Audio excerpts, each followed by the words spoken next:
9. For people living with severe sight loss, just getting out and about can be a daily challenge. Now, though, researchers from Oxford University say they made a breakthrough after designing some special smart glasses. They work by enhancing the images of people and objects nearby and then projecting them onto the lenses. We'll have a look at the moment, but our health correspondent Adam Brimelow explains more. Directly in front of you, we have a chart with letters. Lynn Oliver has a progressive eye disease, which means she has very limited vision. Illuminated chart. No, I can find the chart, but I can't see anything on it.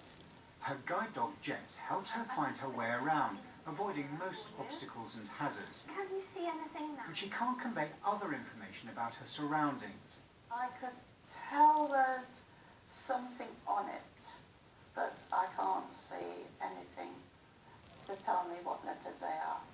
It's thought in the UK there are nearly 2 million people with a sight problem which seriously affects their daily lives. Most, though, have at least some residual sight. Now, it looks cool to me, but people will want something that... Researchers at Oxford University have developed a way to enhance this using smart glasses. They're fitted with a specially adapted 3D camera. The images are processed and projected onto the lenses, so people and objects nearby become bright and clearly defined. If you're walking around, you're able to navigate doorways, see hazards on the floor that might trip you up, so you can become more independent. People have commented how they've seen their guide dog for the first time, or seen their limbs or things around them. This is a real test. There are so many potential obstacles in this market. Different shapes and sizes coming at you from different heights and angles. So can the glasses make this a safe place to navigate? Just like cool sunglasses, aren't they? This new prototype provides the clearest images yet. Good girl, forward. Soon the surroundings are coming into focus. Oh, there they are. Lovely.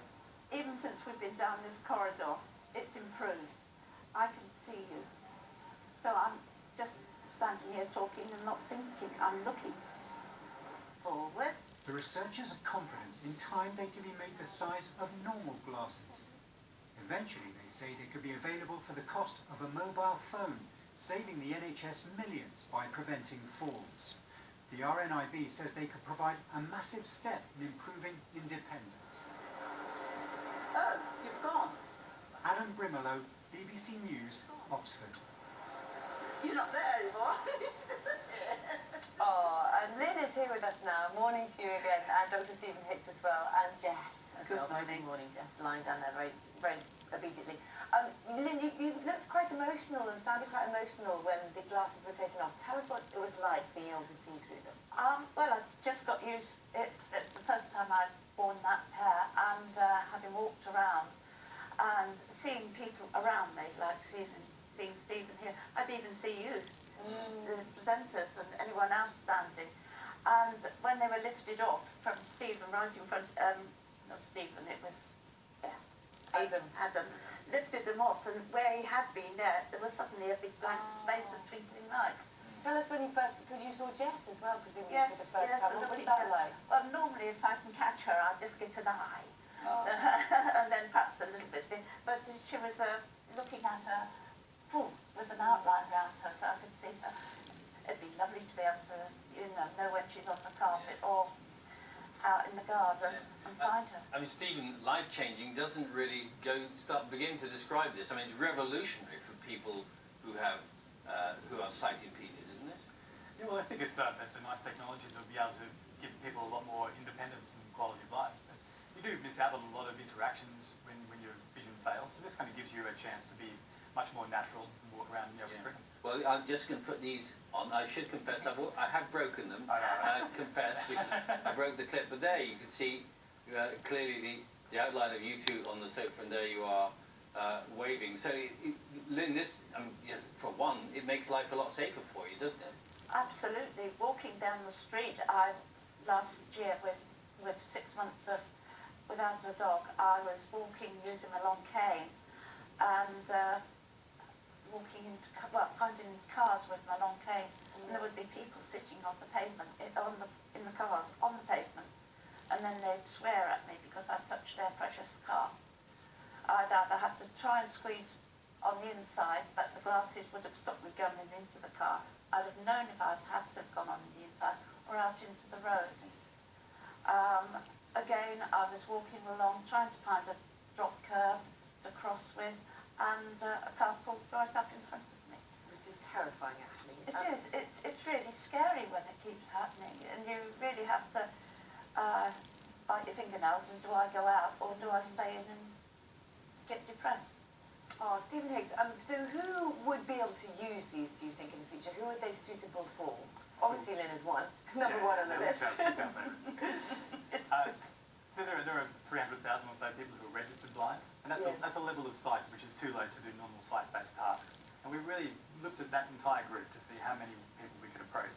And we started off with a very crude prototype that was really only good for people who've got basic perception of light only. But as we started to explore the idea more, we realised that a lot of people who are registered blind have actually quite a great deal of sight. So that directed our project into something more like these smart glasses that showed higher detailed edges and faces and start to look at some of the real life-changing parts. And this prototype, the one you brought in here that I was just wearing, is quite... Yeah. Oh, it's not uncomfortably heavy, but it's a bit like wearing a crown. It's a niche product. But soon, within, how long, people will be able to wear these instead? Yeah, so these have just come onto the market. It's basically a smaller version of the display that we're using in this original set. And they're much more affordable. They run on a small processor. They're approaching something which you wouldn't mind wearing outside. So Adam mentioned the price of a mobile phone, a few £100s. Yeah, we buy the basic unit of this for a couple of £100, so we could start thinking about having people subsidise the cost and getting it out there for a very for what it would bring you, Lynn, it'd be well worth it, wouldn't it? And a lot of my friends who've got a little bit of sight, and especially people who were losing their sight, older people who lose their confidence very, very quickly.